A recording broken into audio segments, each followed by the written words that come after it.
Еще одним событием фестиваля «Мусустар» впервые стал чемпионат по футбольному фристайлу. Более 20 участников из Якутска и районов приехали в столицу, чтобы посоревноваться в мастерстве владения футбольным мячом. Тем более, что призовой фонд турнира превысил 200 тысяч рублей.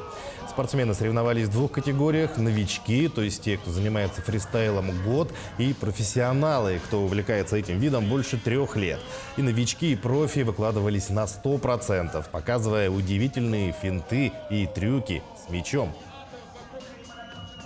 Сделать такой трюк. Еще на одной ноге. Опять заявочка. Наравне почти.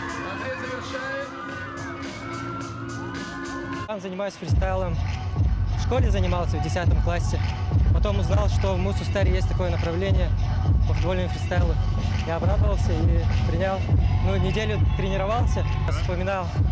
Что-то вот дало отголоски 10 класса. Масштабно, не ожидал. Я думал, где-то в комнате будем сидеть.